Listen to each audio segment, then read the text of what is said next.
हाँ जी दोस्तों, हम मैनेजमेंट अकाउंटिंग का कुछ नया चैप्टर स्टार्ट करने वाले हैं। और ये बुक का राइटर का कौन है? के.एल. गुप्ता के बुक से पढ़ रहे हैं हम लोग। चैप्टर का नाम होगा cash budget. Cash budget Hindi में बोलते हैं रोकड़ बजट। हिंदी लिखना थोड़ा मुश्किल लगता है मुझे। रोकड़ बजट, ठीक है, यह चैप्टर का नाम है। और चैप्टर थोड़ा अजीब सा है। जैसे कोई चैप्टर अपन पढ़ते हैं, एक क्वेश्चन में बनाता हूँ, दूसरा क्वेश्चन सेम लगता है, अमाउंट चेंज, डेट चेंज, ऐसा रहता है, देख के बना लेते हो। इस चैप्टर में ऐसा नहीं होने वाला। हाँ, कुछ क्वेश्चन खुद से बना सकते हो, लेकिन इस चैप्टर में अधिकतर क्वेश्चन मेरे ही गाइडेंस से बनाने पड़ेंगे। हाँ, अगर तुम्हारे पास कोई खुद का तरीका हो तो खुद से बना सकते हो, लेकिन मैं मानता हूँ कि ये चैप्टर ऐसा क्वेश्चन, इसमें ऐसे क्वेश्चन है जिसमें हर क्वेश्चन में कुछ ना कुछ नया दिया रहेगा, और उस नए चीज को समझने के लिए किसी ना किसी की गाइडेंस चाहिए होगी। तो देखते जाना वीडियोस। और हाँ, हर क्वेश्चन अलग है। इसका फॉर्मेट मैं तो अभी अपलोड करूंगा, उसको समझाऊंगा, लेकिन पहला और दूसरा क्वेश्चन उस फॉर्मेट से नहीं बनने वाला। पहले और दूसरे फॉर्मेट में बस वर्किंग नोट्स है, और वर्किंग नोट के लिए छोटे मोटे कुछ फॉर्मेट वगैरह बनाएंगे, ठीक है। तो फॉर्मेट में अपलोड कर रहा हूँ, लिखने के बजाय अपलोड कर रहा हूँ, उसी उससे ज्यादा बेटर होगा, ठीक है। ये रहा फॉर्मेट, देखो। वैसे कैश बजट जो है ना, कैश का डिटेल दिखाने के लिए बनाया जाता है। कैश का डिटेल का मतलब होता है हमारे पास कहां कहां से कैश आया, पिछले कुछ महीनों की बात करें तो, और कहां कहां हमने कैश खर्चा किया और बैलेंस कितना बचा हुआ है। कैश का रिसिप्ट दिखाते हैं, कैश का पेमेंट दिखाते हैं। हालांकि ये अकाउंट के फॉर्म में नहीं बनता, ये एक फॉर्मेट के तौर पर बनता है। जो रहा ये देखो। देखो, सबसे पहले ओपनिंग बैलेंस दिख रहा होगा, और ऊपर हेडिंग में देखो जनवरी फरवरी मार्च करके 3 कॉलम बने होंगे, ठीक है। यहां सिर्फ जनवरी फरवरी मार्च करके एग्जाम्पल के तौर पर 3 कॉलम बनाया है, ऐसा नहीं होता। 2 महीने का बोल सकता है, 4 महीने का बोल सकता है, ऐसे भी क्वेश्चन है 6-6 महीने का बनाने बोला है। तो जितने महीने का बनाने बोलेगा उतने सारे कॉलम बनेंगे। ओके, सबसे पहले ओपनिंग बैलेंस, उसके बाद देखो रिसिट्स करके डॉट डॉट दिया, मतलब हेडिंग है। ओपनिंग बैलेंस मतलब कैश हमारे पास महीने के स्टार्टिंग में कितना पड़ा हुआ था, उसको लिख देना है। क्वेश्चन में दिया रहता है, उसका टेंशन नहीं है। कैश सेल, कैश सेल का मतलब होता है नकद में माल बेचते हैं तो, ठीक है। जैसे हमने महीने भर में माल बेचा, सपोज 1 लाख का, उसमें से 50% नकद है, 80% 50% उधारी है, ऐसा कुछ पॉसिबल है। तो जितना नकद में बेचा उसको कैश सेल के नाम से लिखेंगे। और कलेक्शन फ्रॉम डेटर्स, देनदारों से जितना मिला उसको डेटर्स के नाम से लिखेंगे, कलेक्शन फ्रॉम डेटर लिख दो। और भी बहुत सारी चीज लिखा है, call money on shares, loan received, sale of capital assets, other receiveds. सब काम का नहीं है। मैं जितने भी क्वेश्चन देखा हूं ना, सब में कैश सेल और कैश कलेक्शन फ्रॉम डेटर, ये 2 चीज मेजरली दिया रहता है।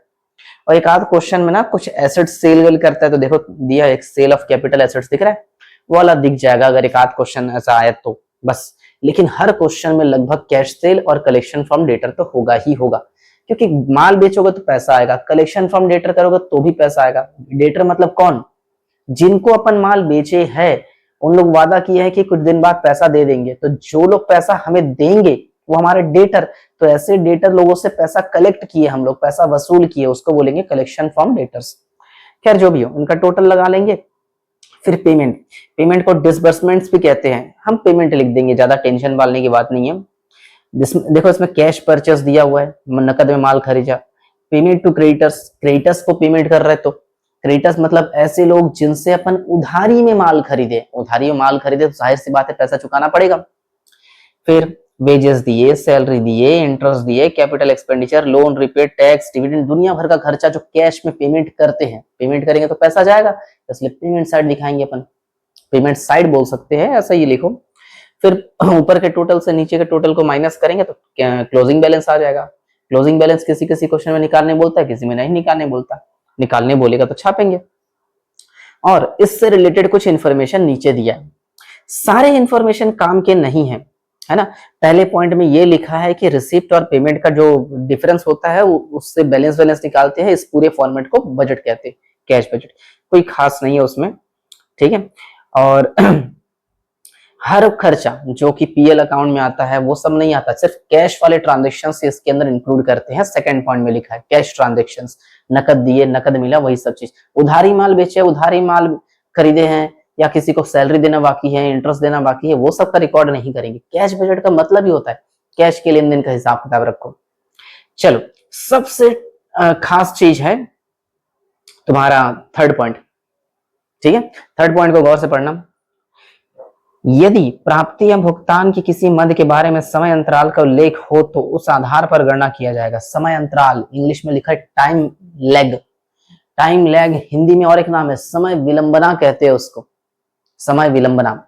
और इसके बारे में शायद सेकंड या थर्ड क्वेश्चन में आएगा, तो अभी मैं इसको समझाऊंगा नहीं, क्योंकि पूरे चैप्टर में टाइम लैग जो है, टाइम समय विलंबना, यही सबसे ज्यादा परेशान करता है। बाकी सब कुछ है आसान।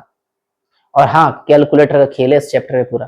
कैलकुलेटर जो चलाएगा वही सीख पाएगा, ठीक है। शॉर्टकट तरीका बताने वाला हूँ। और भी बहुत सारे पॉइंट है, मैं सारे नहीं समझा रहा हूँ। एक काम करते, सीधा क्वेश्चन में आते। फॉर्मेट में हटा रहा हूँ, है ना। स्क्रीनशॉट ले लो या लिख लिए रहो, बुक में भी है, बुक देख सकते हो, ठीक है। मेरा बोर्ड ना पूरा काला हो गया बना बना के, इसको किसी दिन साफ करूंगा अच्छे से। और बोर्ड पूरा रफ हो गया एकदम, लिखते हैं ना तो बोर्ड जैसा फील नहीं आता, नया लेना पड़ेगा। चलो, क्वेश्चन नंबर फर्स्ट। एक कंपनी की मासिक बिक्री का अनुमान इस प्रकार है ना। मंथली सेल दिया हुआ है कंपनी का, देख सकते हो इंग्लिश में भी लिखा है ना। महीना दिया और सेल दिया, अप्रैल मई जून 16,000, 28,000, 24,000। और साइड में देखो जुलाई अगस्त सितंबर, है ना, 40, 50 और 20, 6 महीने का सेल दिया, सिर्फ सेल दिया क्वेश्चन में। अब नीचे पढ़ते हैं। प्रत्येक माह की बिक्री 20% नकद, मतलब जितना भी माल बेचते हैं उसका 20% कैश सेल और 80% उधार है। भाई 100 ही तो परसेंट होता है, अगर 20% कैश सेल में चला गया तो 80% उधारी।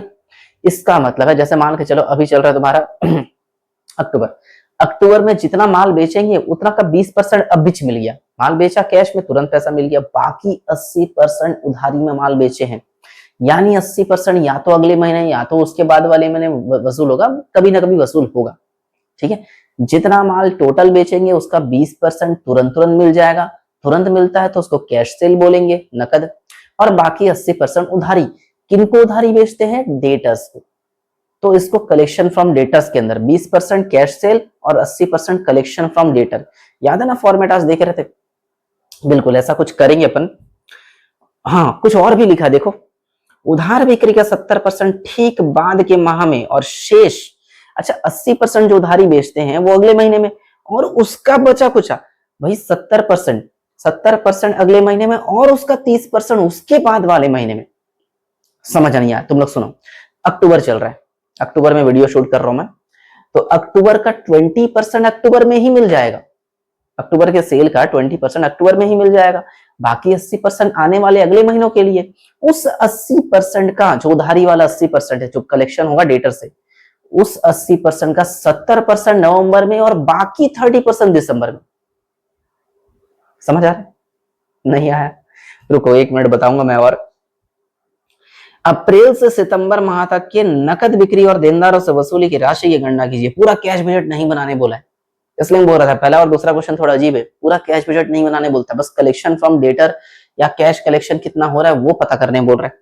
तो एक काम करते हैं, चैप्टर का नाम तो कैश बजट है, मैं कोई फॉर्मेट वॉर्मेट तो लिख नहीं रहा हूं, तो उसको मिटाते हैं और सीधा क्वेश्चन सॉल्व करते हैं। देखते जाओ। Collection from sales, collection from sales and debtor, विक्रय और देनदारों से वसूली। कौन कौन से महीने का बनाने बोला है? अप्रैल से सितंबर, अप्रैल मई जून जुलाई, अरे बाप रे 6 महीना। इसीलिए दुख होता है इस चैप्टर में, लंबा लंबा बनाने बोलता है।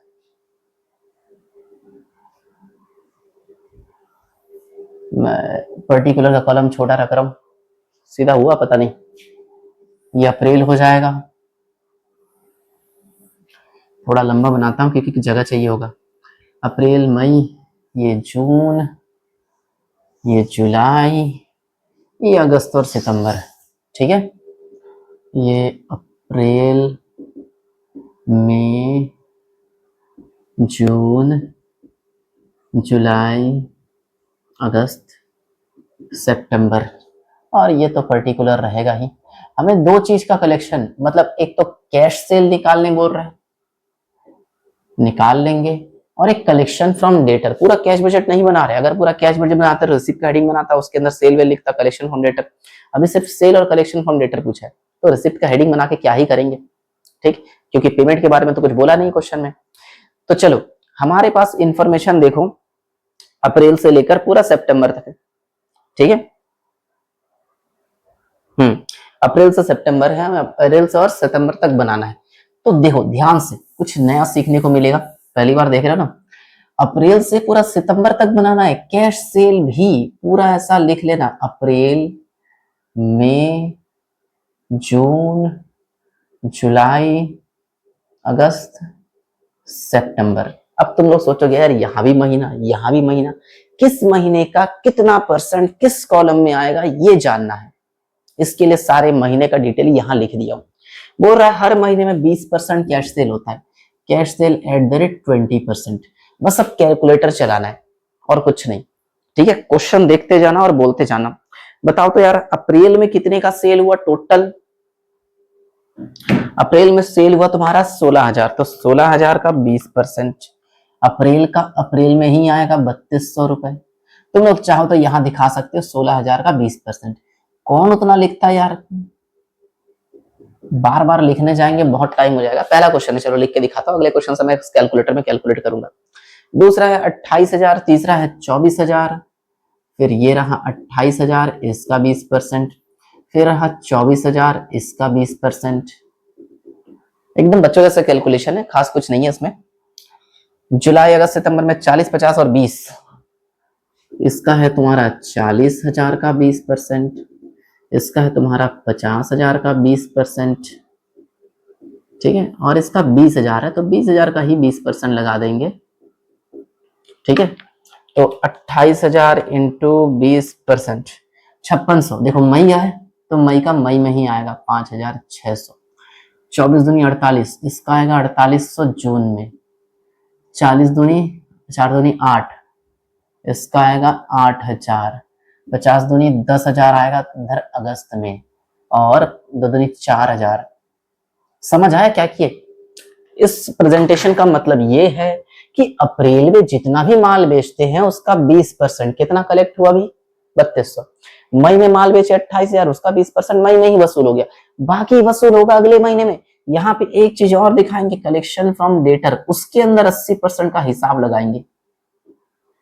कलेक्शन फ्रॉम डेटर, पहले काम करते इतने का टोटल लगा लेते, फिर कलेक्शन फ्रॉम डेटर बनाएंगे। टोटल क्या ही लगाना, 3200, 5,600, 4,800, इसका 8,000, ये 10,000 होगा और ये 4,000 होगा।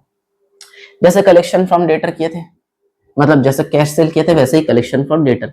यहां भी सारे महीने लिख देंगे, अप्रैल, मई, जून, जुलाई, अगस्त। देखो हमको कैश बजट बनाना नहीं बोला है, तुम लोग चाहो तो दो अलग अलग फॉर्मेट बनाओ, है ना। एक फॉर्मेट ये कंप्लीट हो गया, फिर अलग से कॉलम खींचो, है ना, अलग से कॉलम खींचो, हेडिंग डाल देना कलेक्शन फ्रॉम डेटर के नाम से। मैंने तो यहाँ दोनों का हेडिंग एक साथ बना दिया। इसका कोई स्पेसिफिक फॉर्मेट नहीं है, ये वर्किंग नोट है। कैश बजट का फॉर्मेट होता है, ये तो वर्किंग नोट है, किसी भी तरीके से प्रेजेंट करो, सामने वाले को बस समझ में आना चाहिए, ठीक। तो प्रेजेंटेशन हमारे ऊपर डिपेंड करता है। अब जरा सोचो, थोड़ा थिंकिंग डेवलप करना। बोल रहा है जितना भी उधार बिक्री है वो उसके बाद वाले महीने में मिलता है 80%, उस 80% का 70% उसी महीने में, बाकी 30% अगले महीने में। ऐसा लिखा है क्वेश्चन में। मतलब अप्रैल में माल बेचे थे देखो 16,000 का, अप्रैल का कैश सेल 20% हुआ था, वो तो अप्रैल में मिल गया, बाकी 80% इसमें कहीं भी आ सकता है। उस 80% का 70% मई में और बाकी 30% जून में। जैसे अप्रैल का कितना है? 16,000 है। पहले 16,000 का 80% निकाल लेते हैं, फिर 80% का हमें करना है 70% एंड 30%। जगह कम है मेरे पास, 30%। समझ जाओगे, जूम करके देख लेना। देखो 16,000 का 80% पहले निकाल लेते हैं, 20% तो ऊपर ही चला गया कैश सेल में। 16,000 का 80% किए 12,800, यानी 12,800 का 70% जो है मई में, बाकी 30% जून में। 12,800 इंटू 70%, तो यह आएगा 8,960 है ना, और 30% आता है 3,840। ये समझ आ रहा है, पूरा कैलकुलेटर का खेल है और कुछ नहीं। अप्रैल में माल जितना बेचे उसका 20% कैश सेल था, 80% उधारी। उस उधारी को, उधारी वाला तो उसी महीने में नहीं मिलेगा, जाहिर सी बात उधारी अगले महीने में वसूल होगा, या तो अगले महीने में, या तो उसके बाद, या तो उसके बाद, कभी भी हो सकता है। क्वेश्चन में लिखा है कि जिस महीने बेचते हैं उसके बाद वाले महीने में 70% और उसके बाद वाले महीने में 30%। अप्रैल में माल बेचे, अप्रैल का वसूली कब होगा? मई में और जून में। अप्रैल में जितना भी बेचे उसका 80% उधारी है, उस 80% का 70% मई में और बाकी जून में। ठीक है, चलो इसी तरह मुझे मई का बताना। मई का सेल देखो 28,000 दिख रहा है, 28,000 का पहले 80%, सेम यही 70% एंड 30% चलेगा, 70 और 30। तो करते हैं 28,000 का 80% 22,400 होता है, इसका 70% 15,680। बताओ 15,680 किस कॉलम में आएगा? मई का बना रहे, मई का मई में तो मिलेगा नहीं, तो जून में और जुलाई में मिलेगा। तो कितना जून में? 15,680 और 30% कितना होता है? 6,720। ये कैलकुलेशन समझ आना चाहिए। हर क्वेश्चन में ऐसे ही थिंकिंग डेवलप करना है, हर क्वेश्चन में कुछ ना कुछ नया बोलेगा, हर क्वेश्चन में। इसलिए बोल रहा था हर क्वेश्चन में मेरी हेल्प चाहिए, ऐसे ही नहीं बना सकते।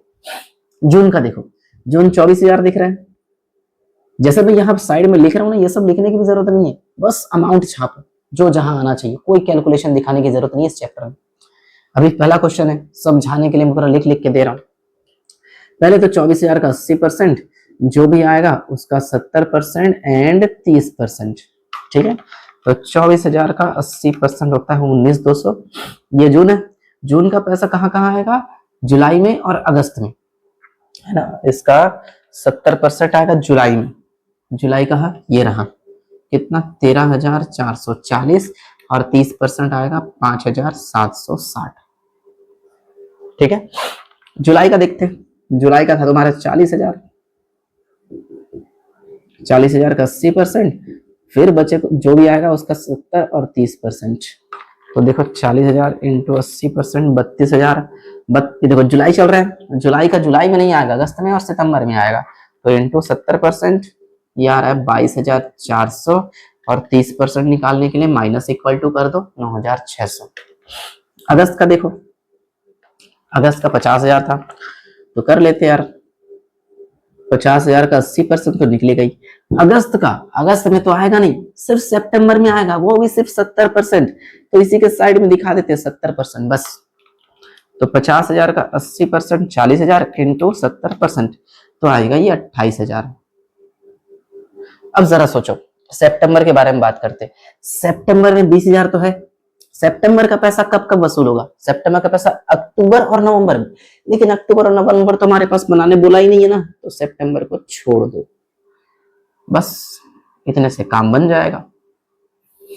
इसका तो 8,960 आएगा, पहले कॉलम का डैश, 3,840, 15,680,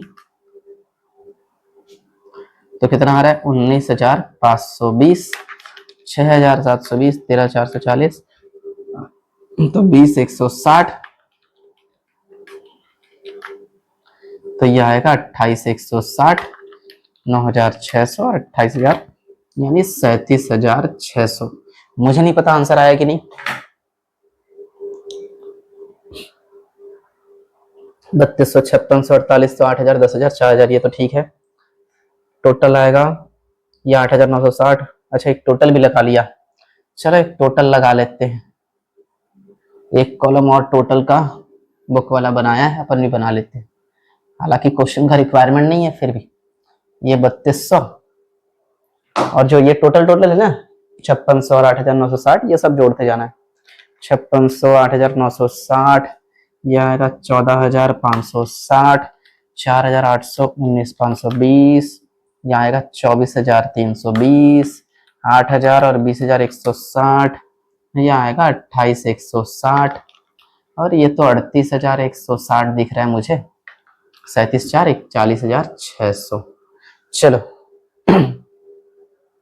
मैं जानता हूं तुम लोग को मजा नहीं आया होगा, पहला क्वेश्चन है ना। दूसरा क्वेश्चन में मजा नहीं आएगा, थर्ड क्वेश्चन से अच्छे क्वेश्चन चालूंगा कैश बजट वाले। तो एक काम करता हूं, इसको फटाक से लिख लो, मैं मिटाता हूं। सेकंड क्वेश्चन भी बनाऊंगा, ये फर्स्ट था ना, ये फर्स्ट था, मैं इसको मिटा रहा हूं, देख लो एक बार। ठीक, चलो पूरा फॉर्मेट दोबारा बनाऊंगा। अब पता नहीं सेकंड क्वेश्चन में कुछ और बोला है, देखते हैं क्या क्या बोला है।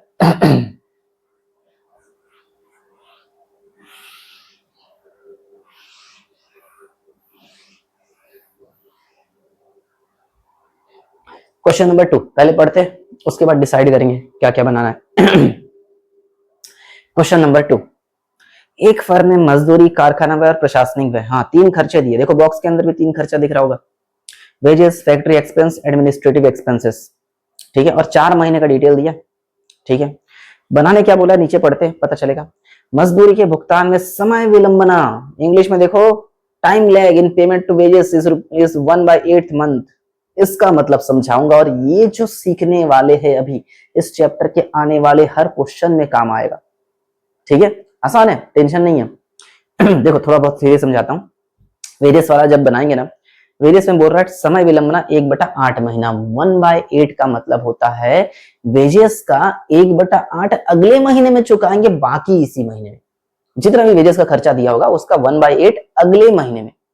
जैसे अक्टूबर चल रहा है, अक्टूबर का अगला महीना नवंबर, 1/8 नवंबर में, लेकिन बाकी तो इसी महीने में ना। ठीक है, समय विलंबना का मतलब यही होता है। कारखाना व्यय का भुगतान में 1/4 अगले महीने में, प्रशासनिक व्यय में 1/2 अगले महीने में, बाकी सब इसी महीने में। जनवरी से मार्च के अंत में दे मजदूरी, कारखाना व्यय, प्रशासनिक व्यय की राशि अनुमानित कीजिए। चलो एक काम करते हैं। क्वेश्चन नंबर 2 बनाना है ना, तो एक 3 चीज का बनाना है, तीनों अलग अलग बनाता हूं, ज्यादा अच्छा रहेगा। चलो पहले वेजेस का ना, estimation of wages, estimation of wages. तुम लोग चाहो तो एक साथ बनाएंगे, है ना, लेकिन मैं अलग अलग बना रहा हूं। पहले एक काम करो, देख लेते हैं, फिर तुमको अगर लगता है कि एक साथ बन जाएगा तो एक साथ बनाना। मैं जानता हूं एक साथ बन जाएगा, मैं अलग अलग इसलिए बना रहा हूं ताकि समझ में आसानी हो, है ना। एस्टिमेशन ऑफ वेजेस, वेजेस का अनुमान कब से कब तक, जनवरी से मार्च, जनवरी फरवरी मार्च, 3 महीना बस। ये जनवरी, फरवरी और एक मार्च, ये जनवरी, ये फरवरी और एक मार्च, यहां पर्टिकुलर हो जाएगा, है ना। काहे का है ये, वेजेस का है तो वेजेस लिख देंगे, सिंपल सी बात है। ठीक है, वेजेस में महीना देखो 4 महीना दिया, दिसंबर, जनवरी, फरवरी, मार्च, लिख लो पहले चारों महीना। क्या लिख रहा हूं, दिसंबर, जनवरी, फरवरी, मार्च। ठीक है, दिसंबर में वेजेस कितना है बताओ, 40,000 क्वेश्चन में दिखा। उस 40,000 का 1/8 भाग अगले महीने में, दिसंबर के बाद अगला महीना क्या आता है, जनवरी ना। देखो जाहिर सी बात है, अगर मैं 1/8 बोल रहा हूं, यानी 1/8 अगले महीने में, जैसे यहाँ पे दिसंबर का बोल रहा है ना, दिसंबर के बाद क्या आता है, जनवरी आता है। टाइम लेग का मतलब होता है अगले महीने में, तो दिसंबर का पैसा जनवरी में, बाकी पैसा तो दिसंबर में ही जाएगा।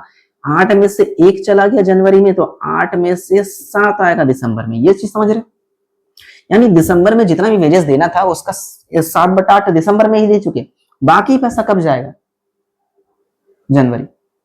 ठीक है, और चलो एक काम करते हैं, लिखते समझ जाओगे। दिसंबर में है ना 0 और 1/8, ऐसा क्यों लिखा हूं अभी समझ जाओगे।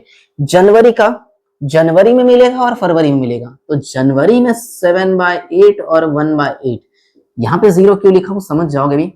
फरवरी का, फरवरी में 7/8 और मार्च में 1/8, मार्च का मार्च में 7/8 और 0, क्योंकि उसके बाद अप्रैल है ही नहीं।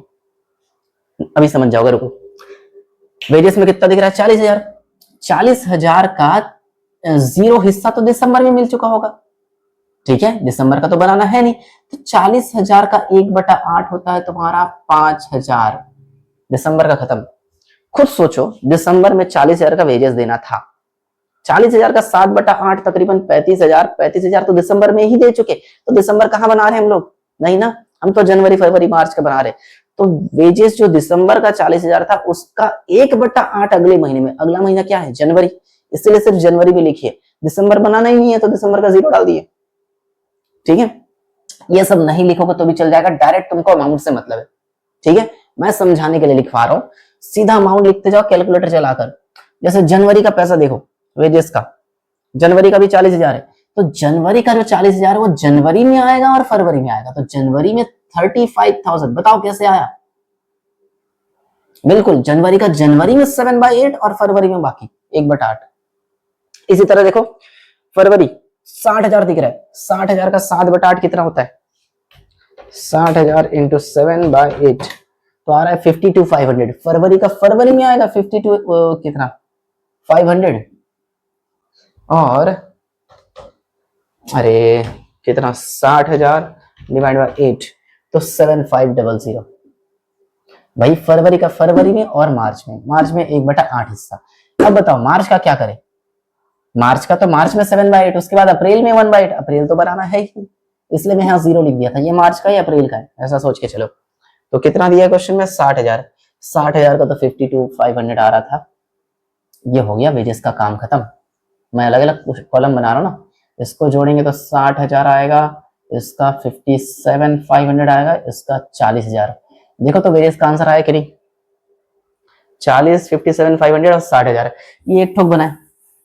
हमें कितना बनाना है वेजेस का, फिर फैक्ट्री एक्सपेंस का और एडमिनिस्ट्रेशन का। ठीक है, तो मैं दूसरा कॉलम बना रहा हूं, estimation of factory expenses. Same column. इस बार तुम लोग बताओगे ना, आसान है वैसे, टेंशन वाली बात बिल्कुल नहीं है। बच्चा टाइप का क्वेश्चन है, हमको जनवरी फरवरी और मार्च का बनाना है। यहां पे पर्टिकुलर है। ठीक, फैक्ट्री एक्सपेंस में बोल रहा था टाइम विलंबना जो है, समय विलंबना 1/4, यानी 1/4 अगले महीने में आता है। तो यहां लिख लेते हैं फैक्ट्री एक्सपेंसेस, है ना। 4 इंफॉर्मेशन दिया है, डेट और क्यों लिख रहा हूं, दिसंबर, जनवरी, फरवरी और मार्च। जरा सोचो 1/4 बोला है, तो बाकी 3/4 कहां? इसी महीने में, किसी भी महीने का हो। दिसंबर में 0 और 1/4, इसमें 3/4 1/4, इसमें भी 3/4 और 1/4, इसमें आएगा 3/4 और 0। ठीक है, सेम किया हूं लगभग। 4,000 दिया है, 4,000 का 1/4 होता है 1,000। भाई दिसंबर का जनवरी में आएगा 1/4, दिसंबर में आता 3/4, लेकिन दिसंबर तो है नहीं। उसी तरह जनवरी का भी 4,000 है, तो जनवरी का जनवरी में 3,000 आएगा और इसमें 1,000 आएगा। करके देख लेना, इसका भी यहाँ 3,000 आएगा और यहाँ 1,000 आएगा, और इसका 3/4 बस यहाँ पर आएगा। इसका कितना है? अरे ये अमाउंट गलत है क्या? 6,000 है। 6,000 का 4 से भाग देंगे तो 4,500, इसका 4,500 आएगा, इसका 1,500 आएगा, तो फिर इधर भी 4,500 हो जाएगा। बच्चा टाइप का क्वेश्चन है। देखो तो इसका टोटल 4,000, इसका 5,500 और इसका 6,000 है। ठीक है, एक और बनाएंगे, estimation of administrative expenses. Estimation of administrative,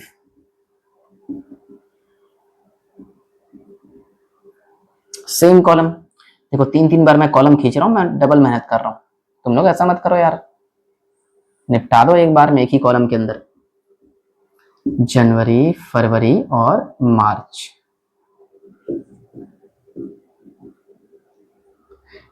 administrative expenses है,